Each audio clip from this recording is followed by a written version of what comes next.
हैदराबाद से member of parliament आली जनाब बैरिस्टर असदुद्दीन ओवैसी साहब को जोरदार नारे से जो है तो उनका यहां पर इस्तकबाल कीजिए।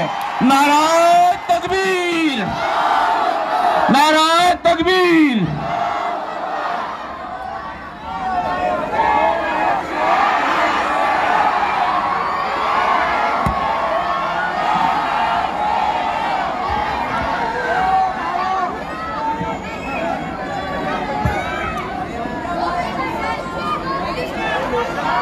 बैठ जाओ ना रे, बैठ जाओ।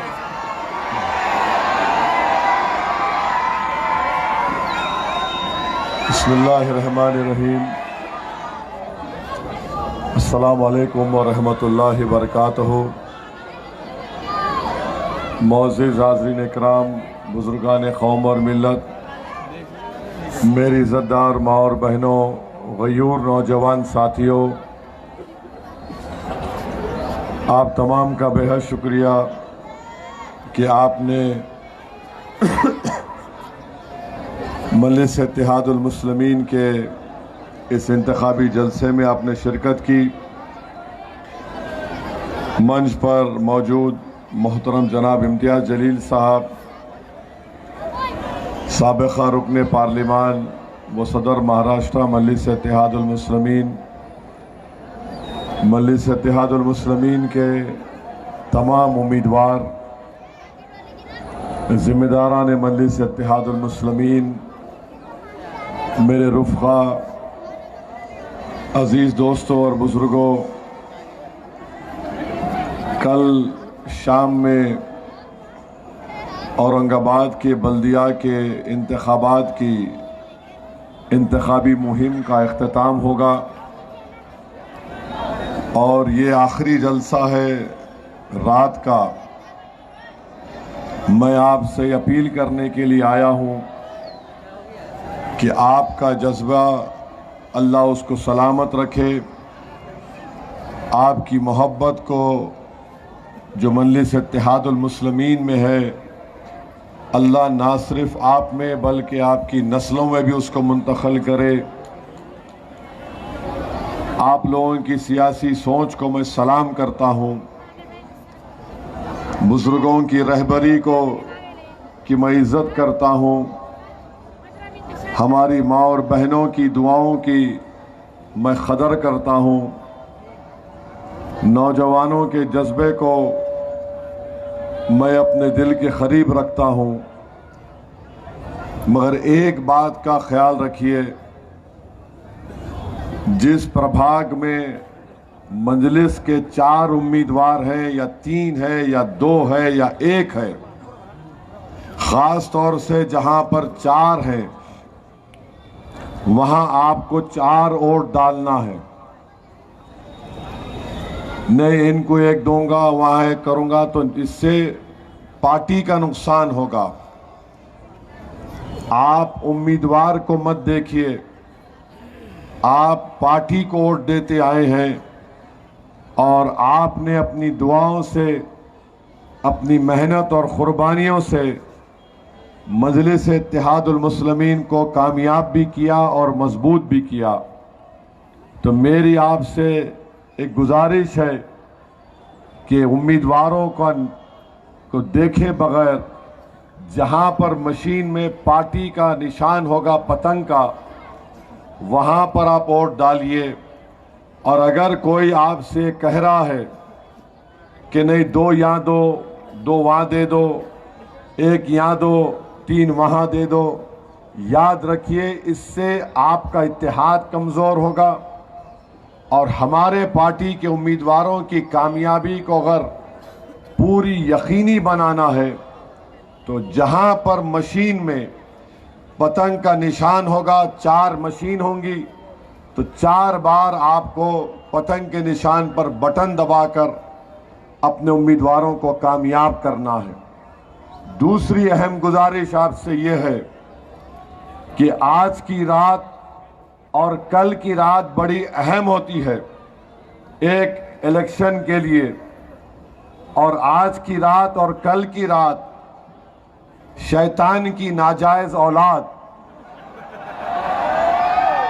ये लोग ज्यादा एक्टिव होते हैं तो इन पर नजर रखिए और अगर कोई ऐसा काम कर रहा है तो आप उसकी वीडियो रिकॉर्डिंग करिए, बल्कि आप लोग मुत्तहदा तौर पर जमा होकर उन लोगों से आप जो भी हासिल करेंगे वो आपका माल गनीमत है।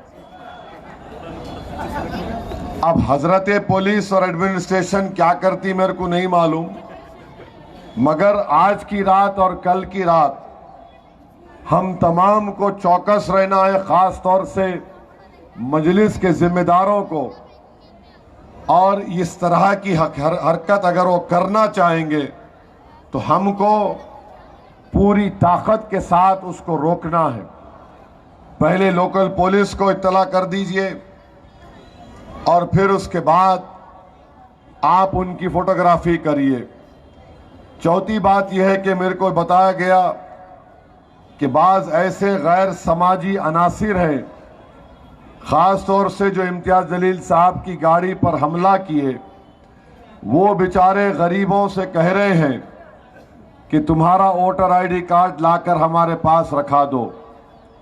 ये करना गलत है और वो लोग जो कर रहे हैं वो एक जुर्म है। और मैं उन लोगों को ही बता रहा हूं कि देखो, ऐसी आग की मत शुरुआत करो जिसको तुम नहीं बुझा पाओगे। तुम अवाम के मूड को समझो। ये जो तमाम मुखालिफीन मजलिस इत्तेहादुल मुस्लिमीन है, ये वो लोग हैं जिन्होंने पार्लियामेंट के इलेक्शन में इम्तियाज जलील को हराने के लिए दुश्मनों के साथ होकर उन्होंने पूरी कोशिश की कि इम्तियाज जलील कामयाब ना हो। इम्तियाज जलील कामयाब नहीं हुए, ये हम तमाम का नुकसान है, ये महाराष्ट्र के मजलूम अवाम का नुकसान है और सबसे ज्यादा नुकसान है भारत के मुसलमानों का। इन गद्दारों ने मिलकर, इनका निशाना यही था कि इम्तियाज जलील और अख्तरुल ईमान कामयाब ना होने पाए। और मैं आपको बड़ी जिम्मेदारी के साथ ये कह रहा हूं, अगर अख्तरुल ईमान और इम्तियाज जलील असदुद्दीन ओवैसी के साथ भारत की लोकसभा में मौजूद होते तो शायद नरेंद्र मोदी इस तरह का काला वफ का कानून नहीं बना पाते जिसके जरिए से मस्जिदों को छीनने का कानून बनाया। ये वो लोग हैं जो हमेशा तारीख गवाह है कि जब कभी भी हम आगे बढ़ते हैं, मंजिल के करीब आते हैं, ये दुश्मनों के एजेंट बनकर हमारी कामयाबियों को रोकने के लिए उनसे साजबाज करके आते हैं। फिर असेंबली का चुनाव आया, फिर इम्तियाज जलील और नासिर सिद्दीकी को रोकने के लिए इन जालिमों ने अपने ईमान का सौदा किया, अपने ज़मीर को बेच दिया। क्यों? क्योंकि नहीं चाहते थे कि इम्तियाज जलील और नासिर सिद्दीकी जैसे लोग महाराष्ट्र की विधानसभा में अगर जाएंगे तो गरीब और मजलूमों की एक बेबाक आवाज होगी। आज फिर ये कोशिशें की जा रही हैं। मेरी आप तमाम से अपील है कि इन गद्दारों को उनके मकसद में कामयाब होने मत दीजिए। अगर आप अपना एक एक वोट का सही इस्तेमाल करेंगे, उसको जाय होने से बचाएंगे, तो हम इन गद्दारों को भी शिकस्त देंगे जो यकीनी तौर पर देवेंद्र फडणवीस, नरेंद्र मोदी और आरएसएस के उस नापाक अज़ाइम को लेकर हमारी सफ़ों में आकर छुप कर बैठे हैं, जो शब खून करना चाहते हैं। तो मेरी आपसे गुजारिश है कि मुत्तहदा अपना एक एक वोट का इस्तेमाल मजलिस इत्तेहादुल मुस्लिमीन के हक में करिए। ये आपकी आवाज़ है। और पांचवी बात यह है कि बीजेपी ने, अजीत पवार ने, शिंदे ने, चंद्रबाबू नायडू, नीतीश कुमार ने मिलकर एक ऐसा कानून बनाया जिसके जरिए से वो मस्जिद, दरगाह और खानखा को छीन सकते हैं। अजीत पवार अचानक अपने आप को सेकुलर दिखा रहे हैं। ये वो अजीत पवार है जिसने पार्लियामेंट में मोदी के साथ इस तरह का कानून बनाने की मदद की। मेरे भाई याद रखिए, अगर कोई इस कानून के बारे में नहीं जानता, मैं आपको याद दिलाने के लिए कह रहा हूं कि हमारे हिंदू भाई के धर्म के स्थान होते हैं, वहां पर सिर्फ हिंदू भाई उसका मेंबर बन सकता है या बहन मेंबर बन सकती है। बौद्ध धर्म के उनके अहम मुकामात होते हैं, ऑफिस होता है, वहां पर सिर्फ बौद्ध धर्म के लोग मेंबर बन सकते हैं। मुस्लिम वक्फ बोर्ड में कल तक सिर्फ मुसलमान मेंबर बन सकते थे। नरेंद्र मोदी और अजीत पवार ने, नीतीश कुमार, नायडू ने मिलकर यह कह दिया अब कोई नॉन मुस्लिम, गैर मुस्लिम भी मेंबर बन सकता है। यह क्यों किया? क्योंकि वक्फ के कानून में प्रोविजन है कि किसी भी जायदाद को 5 साल के लिए डायरेक्ट मैनेजमेंट में ले सकते। ये डायरेक्ट मैनेजमेंट में लेकर कलेक्टर को लेटर लिख देंगे, ये वक्फ की जायदाद नहीं है। 100 साल पुरानी अगर मस्जिद, दरगाह होगी, प्रोटेक्टेड मॉन्यूमेंट होगा, अब उसका मालिक वक्फ बोर्ड नहीं है, उसका मालिक आसार कदीमा बन चुका है। और कभी भी याद रखिए, दरगाह और मस्जिद को, प्रोटेक्टेड मॉन्यूमेंट को बंद किया जा सकता है। बोलेंगे मस्जिद कमजोर है, दरगाह कमजोर है, जुमे के एक दिन आके नमाज पढ़ के चले जाओ। इतना गलीज और गंदा कानून बनाया गया सिर्फ हमारी इबादत गाहों को छीनने के लिए। और आपसे अपील कर रहा हूं कि जमहूरियत आपको, हमको एक मौका दे रही है कि यह कानून बनने के बाद एक बहुत बड़ा इलेक्शन होने जा रहा है। मेरी आप तमाम से अपील है, आप तमाम लोग गयूर हैं, बावकार हैं, बाइज्जत वाले हैं, मिली हमियत आपके दिल में कूट कूट कर भरी है।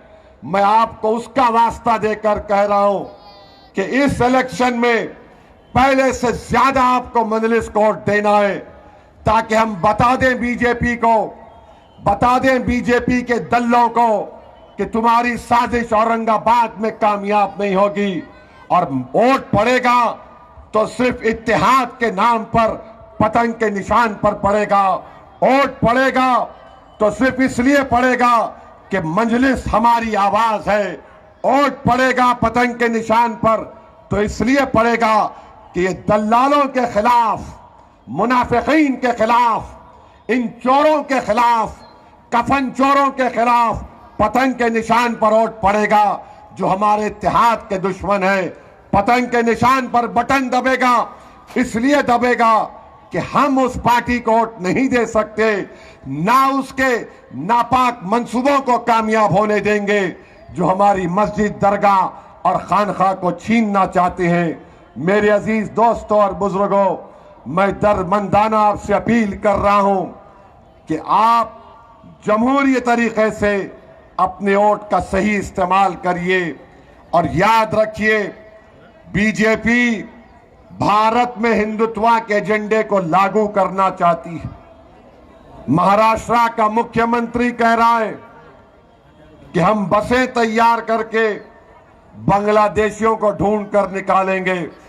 कोई बांग्लादेशी नहीं है, अगर है तो नाकामी है नरेंद्र मोदी की। मुसलमान है तो बांग्लादेशी कहकर तंग करने की बातें की जा रही हैं। और एक और अहम वजह याद रखो, 15 तारीख को पतंग को वोट देना क्यों है? महाराष्ट्र में अभी एसआईआर नहीं हुआ है। आपका नाम वोटर लिस्ट में है? कितनों का नाम है? हाथ उठाइए। एसआईआर जब होगा तो हम बताएंगे, देखो हमने बल्दिया के इलेक्शन में वोट दिया था। अब एसआईआर इस तरीके से हो रहा है कि एक गोवा के साबिका रुकने parliament, x member of parliament है, पूर्व क्या बोलते एक्स आमदार है, उसको नोटिस चले गई कि तुम आके बताओ इलेक्शन कमीशन को कि तुम भारत के नागरिक हो या नहीं। इसीलिए कह रहा हूं पोलिंग परसेंटेज 100% होना चाहिए औरंगाबाद में, ताकि कल अगर एसआईआर होगा तो हम बताएंगे इस वोटर लिस्ट में हमने अपना नाम डाला था। आप डालेंगे अपना वोट? याद रखिए, डराने के लिए नहीं कह रहा हूं, एसआईआर होगा। गोवा का एक साबिका एमपी को कहा गया आके प्रूफ दिखाओ, उस वक्त भी इंशाअल्लाह मजलिस आपकी रहबरी करने आएगी। मगर ये नाम वोटर लिस्ट में है तो पतंग के निशान पर बटन दबाओ। इन जालिमों के नापाक अजाइम में इनको शिकस्त दीजिए। याद रखिए, एसआईआर का ताल्लुक आपकी शहरियत से है, नहीं रहना चाहिए, कानूनन नहीं हो सकता, क्योंकि एनआरसी के रूल्स हैं। 1950 का सिटीजनशिप के कानून में अगर कोई आकर मुझसे पूछ सकता है तो मिनिस्ट्री ऑफ होम अफेयर्स पूछ सकता है, मगर मोदी ने इलेक्शन कमीशन को बोल दिया कि तुम पूछो। तो मेरी आपसे दरखास्त है, इन 5 चीजों को जहन में रखिए। 15 तारीख को अपने वोट का इस्तेमाल करिए। मैं आपको पहले भी कह चुका हूं, इस जमात को आपने मजबूत किया और आपके इत्तेहाद की मिसाल पूरी दुनिया में दी जाती है कि औरंगाबाद की आवाम ने मजलिस इत्तेहादुल मुस्लिमीन को अपनाया और उसको अपनी आवाज बना दिया। ये तमाम के तमाम इस बात को हजम नहीं कर पा रहे कि आखिर क्या वजह है कि पार्लियामेंट का इलेक्शन हार गए, असेंबली के इलेक्शन में जीतने नहीं दिया, मगर औरंगाबाद की आवाम अपने मजलिस से मोहब्बत के रिश्ते को तोड़ने तैयार नहीं है। जालिमों, रिश्ता जो मोहब्बत की बुनियाद पर बनता है वो इंशाअल्लाह ताला नस्ल दर नस्ल जाएगा। तुम एक इलेक्शन हराए, मैं आपसे वादा कर रहा हूं कि 29 का असेंबली इलेक्शन होगा तो 2 नहीं 3 खासदार औरंगाबाद से हमारे जीत कर आएंगे इंशाअल्लाह ताला।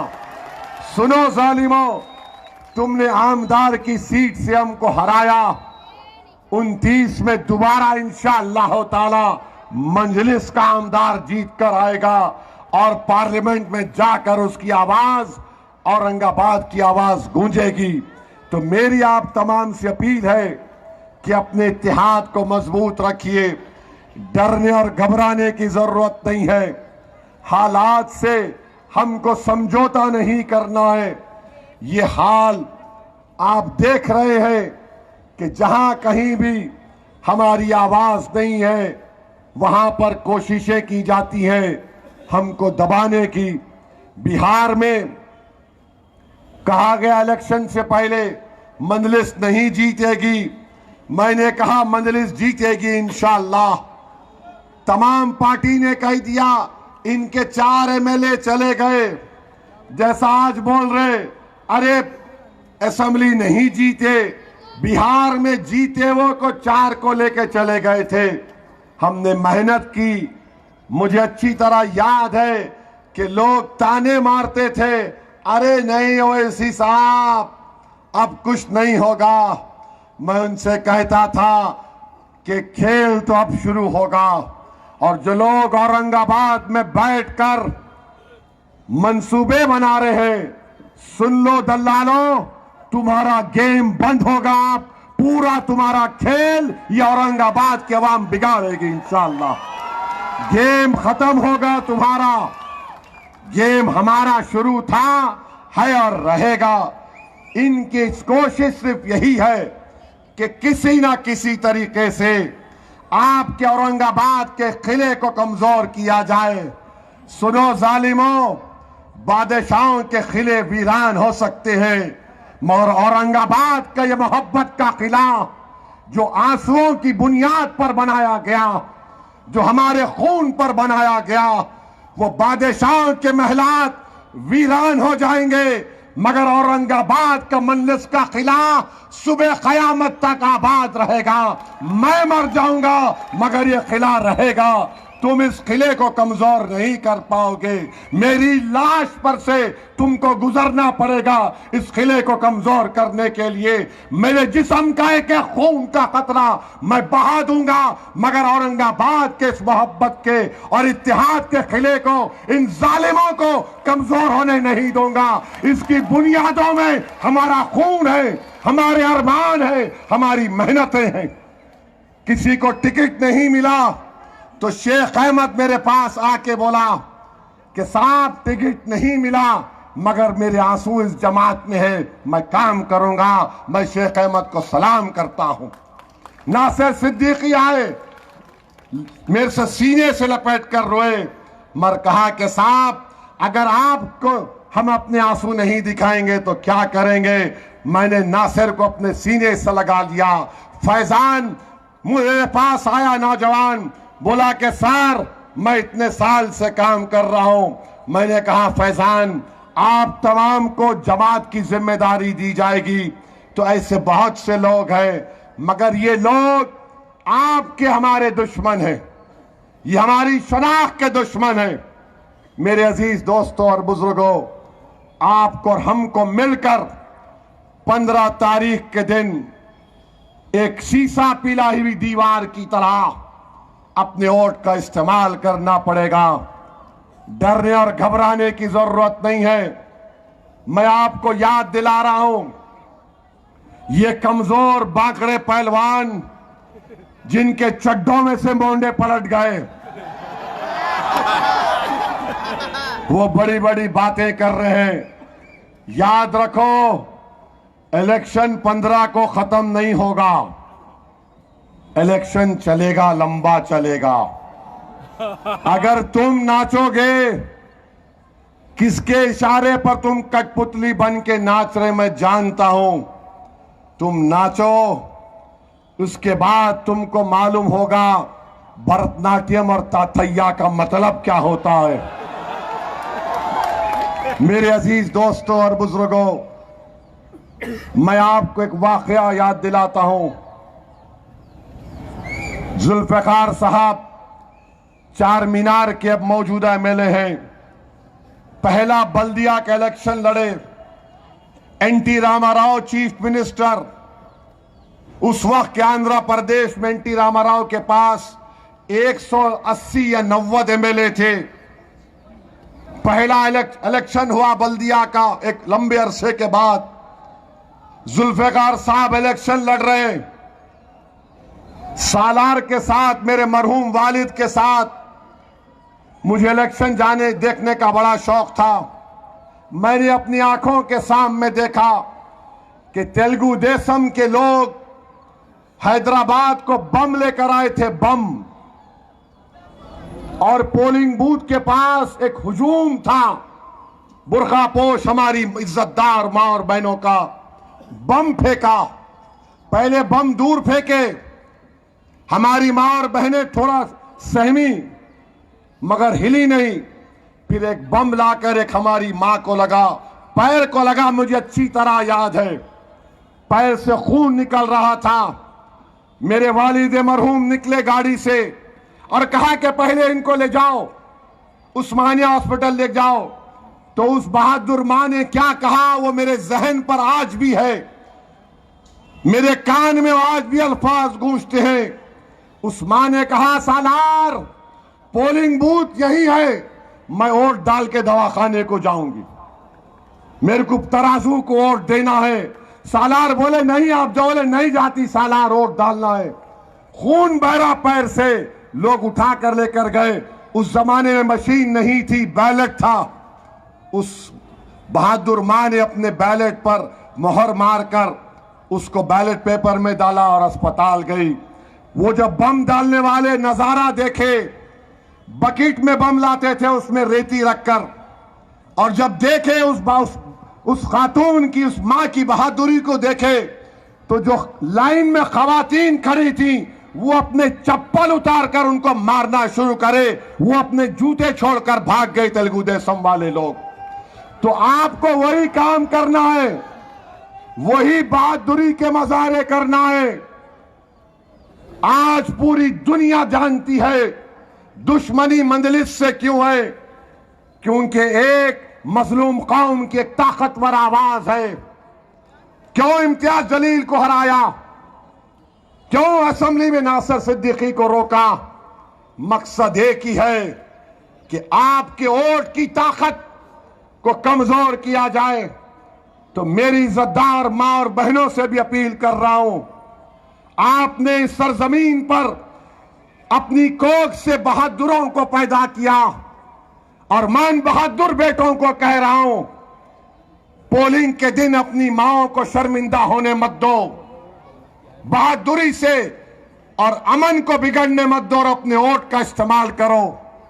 पोलिंग परसेंटेज बढ़ेगा, 100% भी पोलिंग हो सकती है। आपको अपना एक एक वोट डालना है। और रुकिए भाई, और जो भी अगर कोई बाहर है, माने औरंगाबाद से बाहर है, मैं उनसे अपील कर रहा हूं कि आओ भाई, आकर अपना वोट डालो। अगर आप भारत में हैं या कहीं महाराष्ट्र में हैं और आप आ सकते तो आइए और अपने वोट का इस्तेमाल करिए। SIR होगा तो पोलिंग बूथ के ऊपर जो लिस्ट होगी वो प्रूफ होगा तुम्हारे वोट डालने का। तो मेरी आप तमाम से अदबन गुजारिश है। और आप देखते हैं कि कैसे मुसलमान ठेला बंडी वालों को तंग किया जा रहा है, सताया जा रहा है, डेवलपमेंट का काम रुका हुआ है, पीने के पानी का मसला है, सफाई का मौसर इंतजाम नहीं है। इन तमाम मसाइल के हल के लिए मेरी आपसे गुजारिश है कि मजलिस इत्तेहादुल मुस्लिमीन के हक में अपने एक वोट का इस्तेमाल करिए। और याद रखिए, तारीख गवाह है, दुश्मन हमेशा घर से आता है, बाहर से कोई नहीं आता। करबला का मैदान, उसके रेगजारों को अगर अल्लाह जबान देगा तो करबला के मैदान के रेगजार और दजल्ला के वो किनारा जो अहले बैत के खून से लाल हुआ, वो करबला की जमीन जिस पर शहजादे रसूल का, शहजादे जन्नत का खून गिरा, वो तुमको पुकार पुकार कर कहेगी कि औरंगाबाद की आवाम मारने वाले शहजादे जन्नत को मुसलमान थे, आले रसूल पर पानी बंद करने वाले मुसलमान थे, 6 महीने के बच्चे पर तीर चलाने वाले मुसलमान थे। मगर वो ये भी कहेंगे कि इमाम हुसैन ने अपनी गर्दन को कटा दिया, मगर जालिमों के सामने अब उसको झुकने नहीं दिया। औरंगाबाद की आवाम, तुम गयूर आवाम हो, तुम तारीख का वो हिस्सा बनोगे कि तुम सारी दुनिया को पैगाम बता दोगे कि हम 2 बार हारे मगर तीसरी बार हम कामयाब होंगे, और उसके बाद हर बार कामयाबी होगी, हर बार कामयाबी होगी इंशाअल्लाह। तो मेरे अजीज दोस्तों और बुजुर्गों, मेरी इज्जतदार मां और बहनों, नौजवानों, खास तौर से सुबह सुबह अपने वालिद, वालदा, भाई बहन को लेकर पोलिंग बूथ को जाओ। उस दिन जरा जल्दी उठो और पोलिंग बूथ को जाओ। खाली मोटरसाइकिल डाल के यहां कट वहां कट, क्या हो रहा क्या हो रहा, ये नहीं निकलना। वो पोलिंग को जो दिखा तुम्हारा भाई, उन्हें बोलेंगे फिर आगे बढ़ो, पोलिंग करवाओ। जहां पे पतंग का निशान दिखा वहां बटन दबाइए। ये जो लोग आकर खुसखुस कर रहे, 1 2 ये कुछ भी नहीं है। जहां मशीन पर पतंग का निशान है, 4 मशीन होंगी हर प्रभाग में, बूथ में, वहां पर पतंग का निशान दिखा, बटन दबाइए अपनी पार्टी को कामयाब करिए।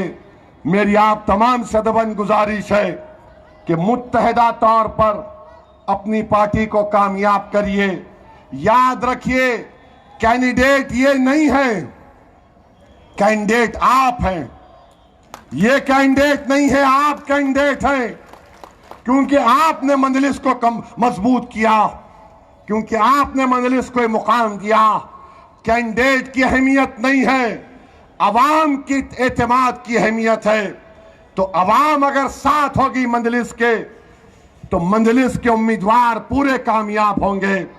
मेरी आप तमाम से गुजारिश है, और ख़ास तौर से अहले दिल से गुजारिश है, और ख़ास तौर से उन हजरात से जो रात के अंधेरे में उठकर अपने रब को मनाने की कोशिश करते हैं, मैं आपसे भी अपील कर रहा हूं कि अपनी दुआओं में मजलिस की कामयाबी के लिए दुआ करिए।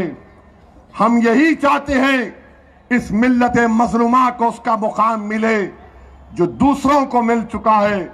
हम यही चाहते हैं कि हमारी हिस्सेदारी हो। हम यही चाहते हैं कि हमारी आंख बंद होने से पहले हमारी पार्टी और उसके ऐसे लीडर बन जाएं जो आने वाले 50-100 साल तक आपकी रहबरी करें, आपकी क़ियादत करें। तो नौजवानों, आपकी बहुत बड़ी जिम्मेदारी है कि अपना वोट का इस्तेमाल करिए। बुजुर्गों से अपील कर रहा हूं कि सुबह के अवलीन सातों में जाकर आप अपने वोट का इस्तेमाल करिए। डरने और घबराने की जरूरत नहीं है। अल्लाह हमारे साथ है, अल्लाह हमारे साथ है। याद रखो आप, इससे बड़ी कोई ताकत नहीं है। अल्लाह हमको इज्जत से नवाजता आया है और अल्लाह ही हमको कामयाब करेगा। ये जो दुम छल्ले, ये जो मेंढक है, ये जो मौसम के कीड़े हैं, इंशाअल्लाह ताला तुम्हारा खातिमा होगा सियासी। तुम्हारे अज़ाइम में तुम नाकाम साबित होगे, क्योंकि तुम उनके लिए काम कर रहे हो जो हमारे मजहबी तशक्कुस को खत्म करना चाहते हैं। बहुत हो गया। अब आपसे अपील है मेरे भाई कि आप मजलिस को कामयाब करिए। आपने किया, और मुझे यकीन है कि 15 तारीख के दिन आप पतंग के निशान पर बटन दबाकर मजलिस इत्तेहादुल मुस्लिमीन को कामयाब और कामरान करेंगे। आप पूरे वोट डालेंगे ना? पोलिंग परसेंटेज 90% होगा, 90% होगा। 100%। बटन कहां पे दबेगा? बटन कहां पे दबेगा? कब से दबेगा? 7 बजे से शाम में 6 बजे तक। एक एक कोड को इस्तेमाल करिए। अगर कोई बाहर है तो बुलाइए। जितना वोट डालेंगे वो पैगाम जाएगा दिल्ली के बादशाह को, जिन्होंने ऐसा काला कानून बनाया। मेरे अजीज दोस्तों और बुजुर्गों, आप यहां पर आए, बहुत बहुत शुक्रिया। नारे तकबीर, नारे तकबीर, नारे तकबीर। जरा अपने सेल फोन की लाइट खोलिए ताकि चुन्नू मुन्नू को मालूम हो जाए कि हमारा इत्तेहाद कितना ताकत हो। खोलो, तुम्हें खोलो, पूरे खोलो, खोलो, छोड़ो, खोलो। जरा पूरा वीडियो लेके भिजाओ इन लोगों को, वो बांकड़े पहलवानों को। ऊपर भी ऊपर, वो हो। अब आप कज़ा करना।